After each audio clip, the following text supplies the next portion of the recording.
ગેરકાયદે દબાણ સામે મોટી કાર્યવાહી કરવામાં આવી છે। ટીપી સ્કીમ નંબર 10 માં કાચા પાકા દબાણોને દૂર કરવામાં આવ્યા છે। લોટિયા ભાગોળ વિસ્તારમાંથી દબાણ દૂર કરીને રસ્તો ખુલ્લો કરાયો છે। નાના મોટા અંદાજે 150 જેટલા દબાણો છે તેને પણ દૂર કરવામાં આવશે। રાજ્યના જે અલગ અલગ ભાગો છે, જે અલગ અલગ જિલ્લાઓ છે, ત્યાં ગેરકાયદેસર જે દબાણો છે તેને દૂર કરવામાં આવી રહ્યા છે।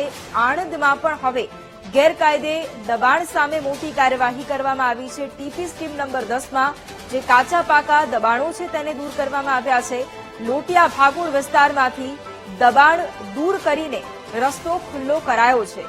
નાના મોટા અંદાજે 150 જેટલા દબાણો છે કે જેને દૂર કરવામાં આવી રહ્યા છે।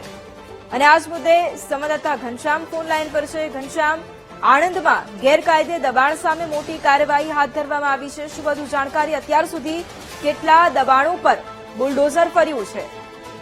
ચોક્કસથી આણંદ મનપા જાહેર થયા બાદ જે આણંદ મનપાના કમિશનર છે તેમણે સખ્તાઈ વાપરી છે અને ગેરકાયદેસર જેટલા પણ દબાણો છે તે દબાણોને દૂર કરવા માટેની કાર્યવાહી છેલ્લા એક સપ્તાહથી ચાલી રહી છે।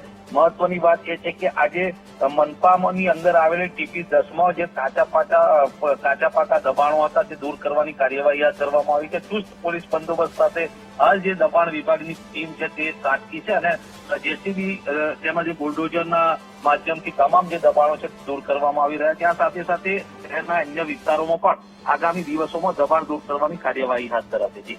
બિલકુલ, આભાર ઘનશ્યામ તમામ જાણકારી માટે।